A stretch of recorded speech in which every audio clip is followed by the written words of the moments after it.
Ya, ini merupakan sesi preskon resmi yang dilakukan oleh Coach Sintayong, pelatih Timnas Indonesia, jelang menghadapi Irak di laga babak kualifikasi Piala Dunia tahun 2026.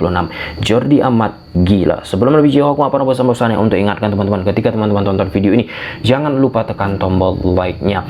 Seperti biasa, kita akan mengelaborasi beberapa poin yang disampaikan oleh Coach Sintayong. Dan pada saat sesi preskon tersebut berlangsung, Coach Sintayong juga didampingi oleh salah seorang pemain timnas yang bernama Jordi Amat. Lantas, mengapa aku mengatakan Jordi Amat gila?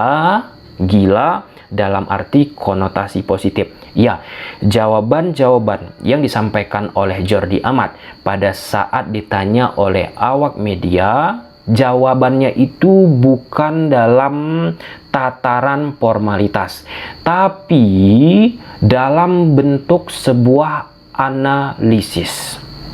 Formalitas maksud Bang Tom seperti apa?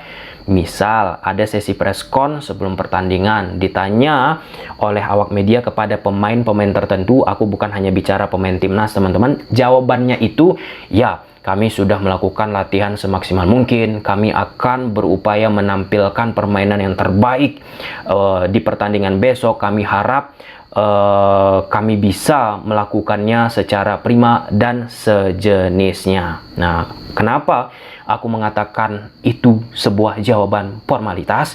Karena banyak ataupun terlalu umum jawaban-jawaban demikian. Tapi aku nggak menyalahkan jika ada jawaban dilakukan oleh pemain A, B, C, D, E seperti itu. Nah, berkali-kali aku sudah menekankan kepada pecinta sepak bola Indonesia ataupun yang sudah lama mengikuti kanal YouTube Tommy Deski.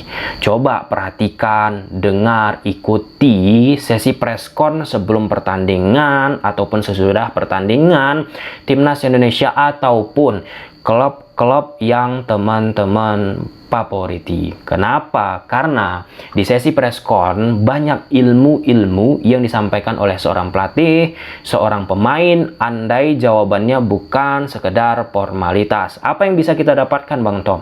Misalnya dari sisi taktikal, dari sisi analisis seorang pelatih, bagaimana dia melihat pertandingan tersebut, bagaimana pemain melihat pertandingan tersebut. Itu kan menambah cakrawala kita misalnya sebagai penikmat sepak bola, sehingga ketika pertandingan tersebut berlangsung ataupun sesudah berlangsung, wah ternyata relate ya, wah ternyata hal tersebut dimention oleh pelatih ataupun pemain tersebut. Nah, kita kembali ke Jordi Amat sebelum masuk ke beberapa poin yang disampaikan oleh Coach Sintayong.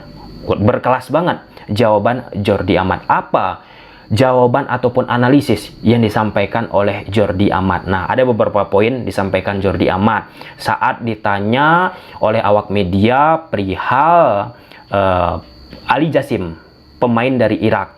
Ini kan pemain berbahaya, disampaikan secara substansi seperti itu oleh awak media, dan dijawab oleh Jordi Amat itu banyak banget, panjang banget, dikembangkan, dikemas sangat amat luar biasa. Nah, seperti yang saya katakan tadi, ini disampaikan oleh Jordi Amat.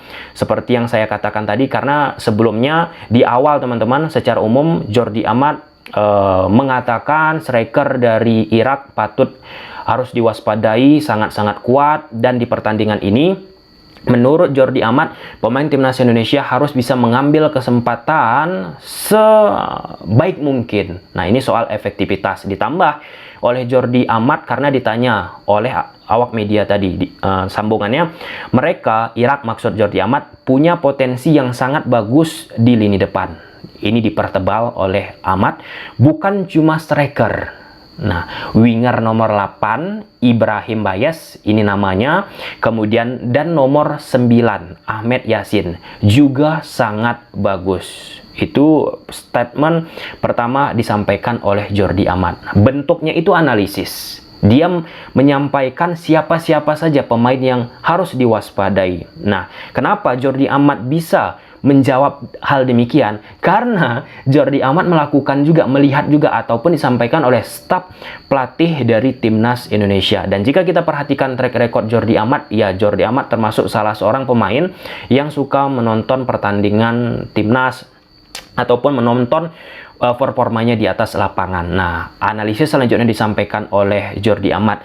Jadi kita harus bisa bertahan dengan baik, tetap dekat satu sama lain. Ini soal compactness ataupun permainan rapat padu padat secara defensif. Ditambah oleh Jordi Amat, kita juga harus lebih kompak. Nah, ini dia.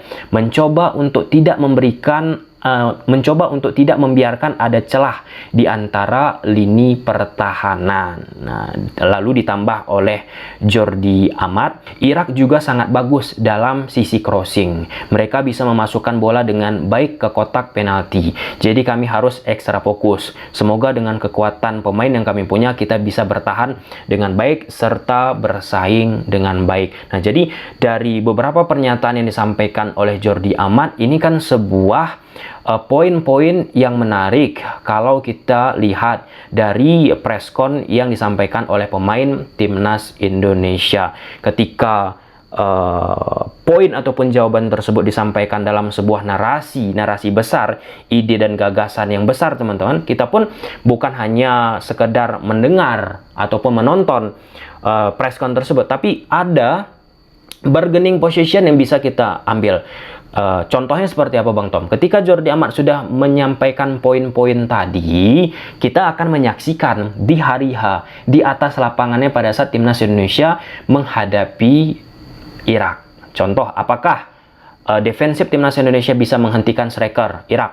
Apakah bisa mengeliminasi, meredam winger nomor 8, pemain nomor 9 maksud aku, teman-teman? Dan secara pertahanan, apakah akan membentuk pertahanan yang rapat padu padat? Nah, jadi ini kan yang menarik. Kalau misalnya hanya sekedar jawaban formalitas, tapi aku nggak mempersoalkan, sekali lagi, nggak mendiskreditkan misalnya pemain-pemain yang menjawab secara formalitas. Ya, ini soal public speaking lagi, teman-teman, dan bisa kita katakan Jordi Amat menjadi salah satu pemain yang aku suka banget.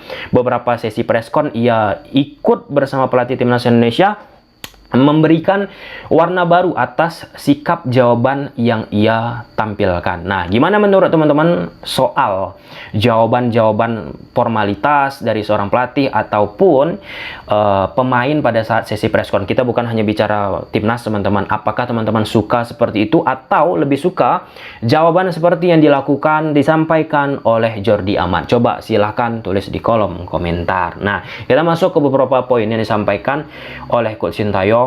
Yang pertama, Coach Sintayong katakan Irak tim baik, dan Coach Sintayong pun seperti pelatih-pelatih Korea lainnya, teman-teman, ia frontal langsung katakan Irak ini lebih kuat daripada timnas Indonesia. Tapi meskipun Irak lebih kuat daripada timnas Indonesia, yang diinginkan oleh Coach Sintayong berupaya untuk memenangkan pertandingan dan memesankan kepada pemain untuk percaya diri. Nah, percaya diri ini, rasa masuk di atas lapangan untuk memenangkan pertandingan, ini sangat amat penting, apalagi ini bermain di Stadion Gelora Bung Karno. Lalu ada kaitan korelasi poin pertama dengan poin selanjutnya soal kekuatan Irak. Nah, dibandingkanlah ranking dari Irak dengan Indonesia. Irak sampai saat kita membuat video ini berada di urutan ke-58. Sedangkan timnas Indonesia berada di urutan ke-134. Dari sisi ranking itu jauh banget. Kalau kita bicara di atas kertas, teman-teman, dengan ranking tadi, ya sulit Indonesia untuk bermain pasti ya, menyaingi. Tapi Coach Sintayong bilang, di posisi sekarang ini timnas Indonesia udah kompak dan improve-nya hari demi hari, dan itu aku sepakat, teman-teman. Dari beberapa bulan lalu sampai sekarang ini permainan timnas Indonesia terus berkembang secara prima. Kemudian poin ketiga, soal sakit yang dialami oleh Coach Sintayong, karena kita sudah mengetahui, kemarin juga kita bahas di media mainstream disebutkan Coach Sintayong mengalami stres. Itu diamini dalam tanda petik ya oleh Coach Sintayong. Memang ada Coach Sintayong sakit, teman-teman, gejala flu tidak begitu parah dan sempat mengecek ke rumah sakit. Nah, ini soal tekanan tadi yang sudah kita bahas di video kemarin. Aku harap teman-teman tonton video itu. Ya, normal sih di momen sekarang ini, apalagi jarang-jarang timnas Indonesia mendapatkan atmosfer ataupun iklim seperti yang dirasakan oleh Coach Sintayong sekarang. Oke, kemudian poin selanjutnya, dari sisi yang diharapkan oleh Coach Sintayong, bagaimana pemain-pemain bisa enjoy bermain di atas lapangan. Ini kaitannya sama percaya diri lagi.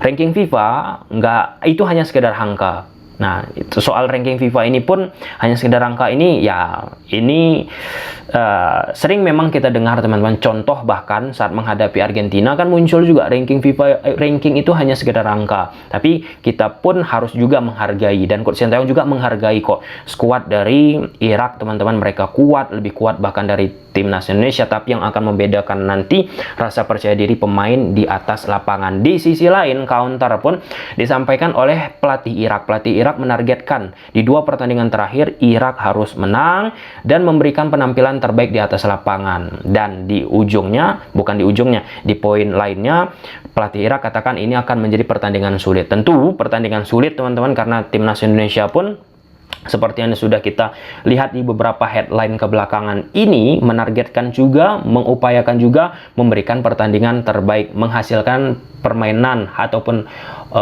situasi yang bagus di game menghadapi Irak ini. Dan poin terakhir teman-teman, saat ditanya apakah melawan Tanzania menjadi poin penting bagi skuad timnas Indonesia menghadapi Irak, Filipina selanjutnya, terkhusus dari sisi fisik, itu diaminkan oleh Coach Sintayong. Nah, soal bagaimana pentingnya training camp, training center, ataupun laga uji coba sebelum menghadapi event-event ataupun turnamen-turnamen tertentu, itu sudah kita bahas betapa sangat amat krusialnya bagi seorang Coach Sintayong. Oke, itu beberapa poin dari statement Coach Sintayong, Jordi Amat yang mendampingi Coach STY. Gimana menurut teman-teman? Coba silahkan tulis di kolom komentar. Bye.